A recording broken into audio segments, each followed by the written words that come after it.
जानने के लिए, और उसमें सबसे इंपॉर्टेंट तो लार्सन एंड टूब्रो, एक और इकोनॉमी की बढ़िया तस्वीर प्रेजेंट करने वाला नतीजा। हर्षदा, कैसे हैं नंबर्स और बाकी क्या करें डार पे? गुड मॉर्निंग आशीष, दिवाली की ढेरों शुभकामनाएं आपको, वीरू को और हमारे सभी दर्शकों को। प्रॉफिटेबिलिटी के लिहाज से एल&टी ने करीब 5% तक की ग्रोथ दिखाई है। 3,395 करोड़ का आंकड़ा आया है, उम्मीद से कहीं बेहतर है क्योंकि 3,200 करोड़ का अनुमान था। वहीं अगर आप रेवेन्यू पर ध्यान देंगे तो करीब 20% से ज्यादा की ग्रोथ देखने को मिली है। यह भी उम्मीद पर से बेहतर परफॉर्म कर रहा है। आंकड़ा 61,554 करोड़ डिलीवर किया है कंपनी ने। एबिटा में 13% तक की ग्रोथ है। हर पैमाने पर आप कह सकते हैं कंपनी ने बेहतर प्रदर्शन दिखाया है।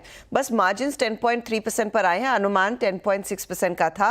मार्जिन्स करीब 70 बेसिस पॉइंट कॉन्ट्रैक्ट हुए हैं इस क्वार्टर में।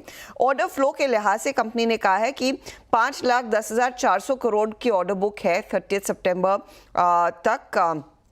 ऑर्डर इनफ्लो इस पर्टिकुलर क्वार्टर में थोड़ा सा 10% घटा है पिछले साल की तुलना में, लेकिन ध्यान रखिएगा कंपनी ने अपने गाइडेंस को मेंटेन किया और वो ज़्यादा इंपॉर्टेंट रहेगा मार्केट के लिए।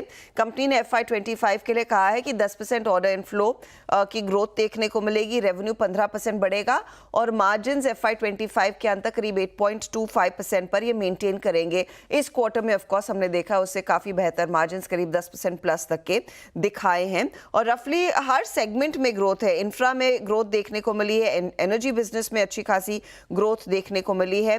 हाइड्रोकार्बन में हमने देखा है थोड़ी सी ऑर्डर बुक लोअर हुई है, लेकिन वहां पर भी डिसेंट ग्रोथ नजर आ रही है।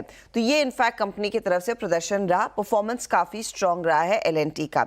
दूसरी तरफ टाटा पावर भी आपकी स्क्रीन पर लेकर आएंगे, जहां पर कंपनी के मुनाफे में करीब 6% का इजाफा देखने को मिला। 926 करोड़ पर यह आंकड़ा उभर कर आया है। साथ ही रेवेन्यू फ्लैटिश रहा है। एबिटा में 21% तक की ग्रोथ देखने को मिली है और मार्जिन्स जो है वो करीब 24% पर आए हैं। ऑर्डर बुक ईपीसी बिजनेस की 15,900 करोड़ पर कंपनी ने की है डिलीवर और उन्होंने कहा है कि यहां से क्लीन एंड ग्रीन पोर्टफोलियो करीब 12.9 गीगावाट्स का हो चुका है। तो ये फिलहाल आपके लिए नंबर्स। बायोकॉन भी आज रेडार पर रखेंगे, जहां पर बायोकॉन के लिए प्रॉफिटेबिलिटी पर एक झटका लगा है, 84% की गिरावट है। 54 करोड़ पर आने का अनुमान था, उससे आधा करीब 27 करोड़ के आसपास का कंपनी ने मुनाफा डिलीवर किया। रेवेन्यू में 3.5% तक की ग्रोथ देखने को मिली।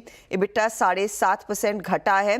मार्जिन्स भी थोड़े से कॉन्ट्रैक्ट होते हुए दिखाई दिए हैं।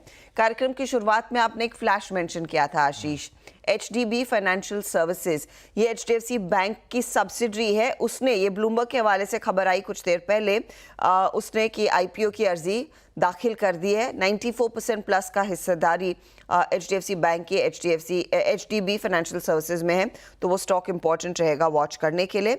आज आप ध्यान दीजिएगा जाइडस वेलनेस पर। जाइडस वेलनेस ने एक बहुत इंटरेस्टिंग डेवलपमेंट शेयर की है। इन्होंने right bright protein bars, I don't know आपने कभी खाए हैं कि नहीं खाए हैं तो ट्राई कीजिएगा। वो इकाई जो है वो खरीद ली है। ये सौदा करीब 390 करोड़ में होता हुआ दिखाई दे रहा है। बेसिकली कंपनी कह रही है EPS एक्रीटिव डील रहेगी। ये पूरा जो बिजनेस है ना वो काफी ज्यादा स्केल कर रहा है, प्रोटीन बार्स, प्रोटीन कुकीज, और उस मार्केट में दरअसल जाइडस वेलनेस को लगा एक बड़ी अपॉर्चुनिटी है और वो एक्विजिशन के जरिए आगे बढ़ते हुए दिखाई दे रहे हैं। नहीं, स्टॉक ट्रैक करना है तो खाना तो पड़ेगा। जैसे कई सारे वीरू एक्टिवली स्टॉक्स ट्रैक करते हैं बाजार में। खैर ये रखिएगा, नहीं मैं भी खैर रखिएगा ये